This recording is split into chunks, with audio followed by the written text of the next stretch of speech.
just seem like idle threats, but at the very least odd to me. What was your reaction? Well, what makes it even more odd to me, Dominic, is it's all happening within one party.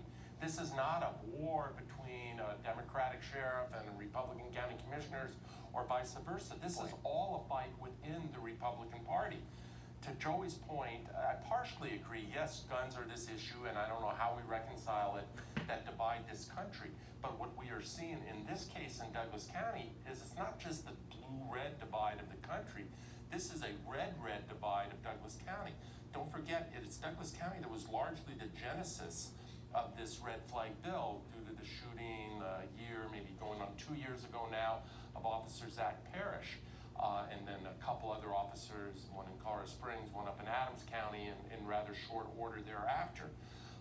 So Douglas County has a particular almost ownership of this bill.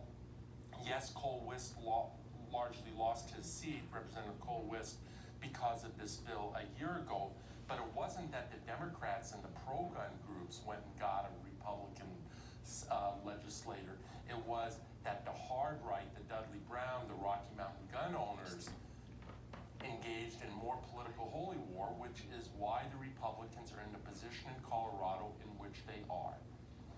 Megan, has your editorial board taken a position on the red flag bill as it currently sits?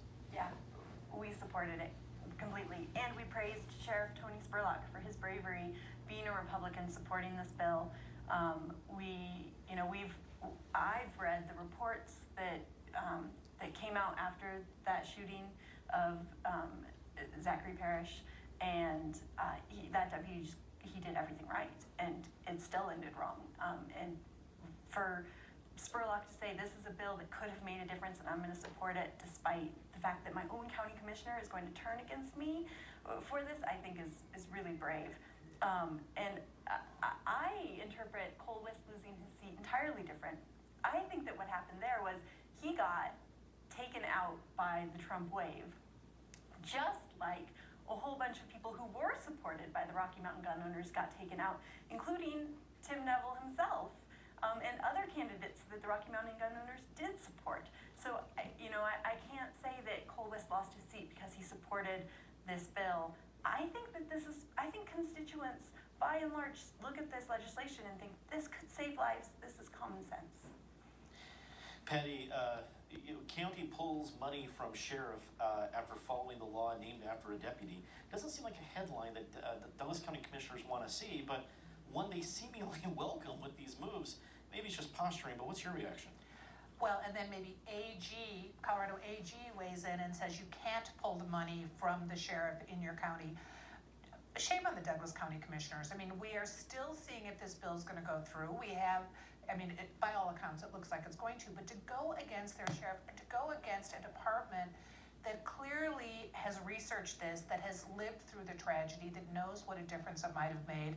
You can understand some of the other counties that essentially have seceded from Colorado out in the eastern plains because of Mother Nature. I mean, the ones who are upset about oil and gas, the ones who are upset about red flag, they're gone. We can't get there anyway. They're cut off by snowfall and lack of highways. But Douglas County doesn't have that excuse. It just seemed the commissioners could have held onto their horses for a little bit, waited, seen how this came out of the legislature, and then maybe discussed with their sheriff how he was going to implement it. But it just looks very, very petty and odd. The state of Colorado filed a lawsuit